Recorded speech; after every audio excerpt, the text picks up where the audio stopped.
Hi there everybody, thanks for tuning in another video here on Armor of God.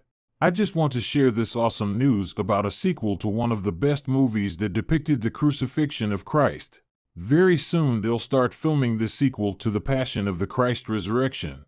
The first movie, Passion of the Christ, grossed $600 million on a budget of only $30 million, so it's great that Mel Gibson is looking to do a sequel to this movie. Johnny Pressburg said that similar to the first movie, which focused only on the 24 hours of the Passion of the Christ, this movie will have a slightly longer time frame, but it will still be limited to only 72 hours or 3 days from the crucifixion and the resurrection of Jesus Christ.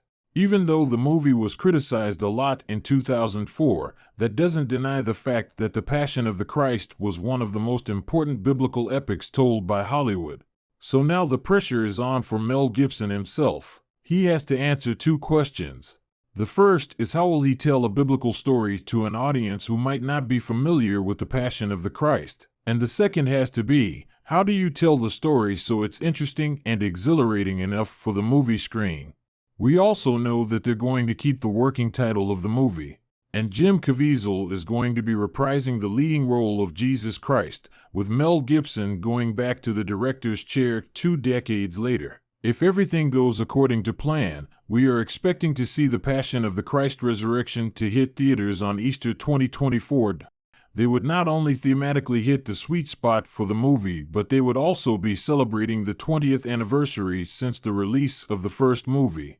One of Mel Gibson's collaborators for the script of Passion of the Christ, Randall Wallace, said basically the same thing a few years back in 2016. He said, quote, "I always wanted to tell this story.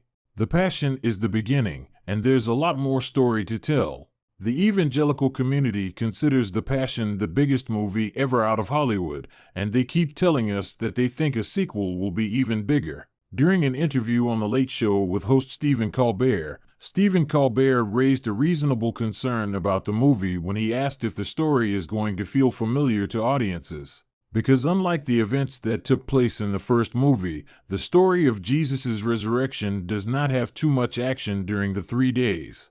There are people mourning the death of God's Son, the Savior of the world, and there are a few storylines they could explore. There isn't too much going on. And this is where things begin to look interesting.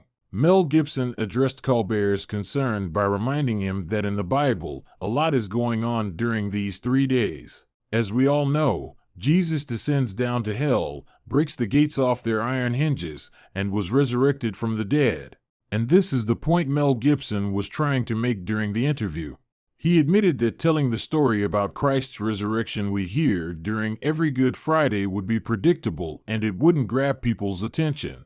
But what if they could talk about these other things happening around them during this time?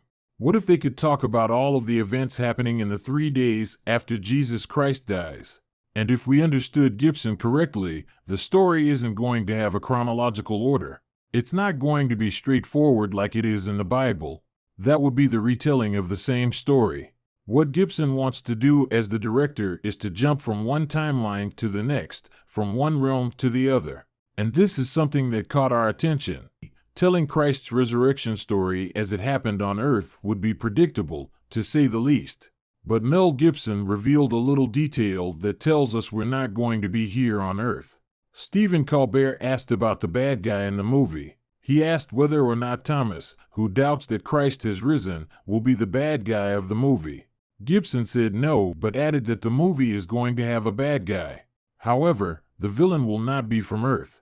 This means that angels, devils, and demons could be involved in the movie as well. In other words, Mel Gibson and Randy Wallace need to decide which events to include and which ones to leave out of the movie.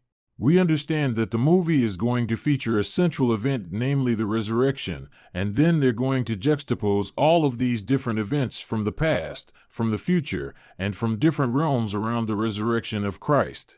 So in a way, we could see all the events that led to Jesus Christ's resurrection, and we could see the effects his resurrection had on our world and the other world. So to recap, the story isn't going to be straightforward and chronological.